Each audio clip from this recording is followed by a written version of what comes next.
Assalamualaikum warahmatullahi wabarakatuh. Perkenalkan, nama saya Aden Andika. Saya dari Fakultas Hukum Universitas Trunojoyo Madura.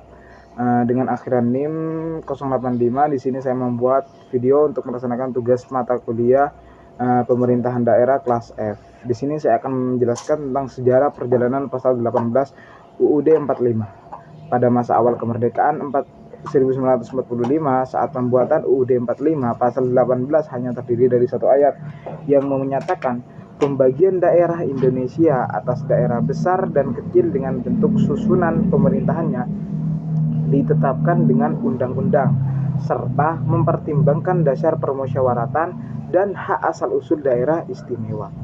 Dan pada era RIS dan UUD 1950, penerapan UUD 1945 terhenti sementara, dan saat itu sistem pemerintahan daerah mengikuti konstitusi yang berlaku pada masa tersebut. Dan setelah kembalinya UUD 45 pada tahun 1959 setelah dekret Presiden Soekarno, UUD 45 kembali diberlakukan. Namun pasal 18 masih dalam bentuk awalnya. Selama Orde Baru diterapkan berbagai undang-undang tentang pemerintahan daerah seperti Undang-Undang Nomor 5 Tahun 1974 yang cenderung mengedepankan sentralisasi kekuasaan. Dan pada era pasca reformasi tahun 1999 sampai 2002, UUD 45 mengalami 4 kali amandemen dan pasal 18 mengalami perubahan signifikan. Pasal 18 yang semula hanya satu ayat menjadi 3 pasal, yaitu pasal 18, 18A, dan 18B dengan beberapa ayat di dalamnya. Selain itu telah ada 3 kali perubahan undang-undang pelaksana, yaitu Undang-Undang Nomor 22 Tahun 1999, Undang-Undang Nomor 32 Tahun 2004, dan Undang-Undang Nomor 23 Tahun 2014. Sebelum amandemen cenderung sentralistik, di mana kekuasaan lebih banyak berada di tangan pemerintahan pusat. Daerah hanya memiliki wewenang yang terbatas dan lebih berperan sebagai pelaksana kebijakan dari pusat, yang terkadang tidak dapat mengakomodasi kebutuhan dan karakteristik khas masing-masing daerah.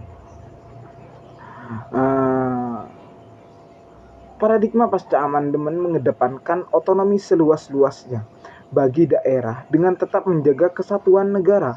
Paradigma ini memberikan keleluasaan kepada daerah untuk mengatur dan mengurus urusan pemerintah sendiri sesuai dengan kondisi lokalnya, seperti dalam pengelolaan sumber daya alam, pembangunan ekonomi lokal, dan penyelenggaraan pelayanan publik. Selain itu juga mengakui dan menghormati keberadaan daerah istimewa khusus serta masyarakat hukum adat beserta hak-hak tradisionalnya, yang menunjukkan adanya penghargaan terhadap keragaman dan nilai-nilai lokal Indonesia.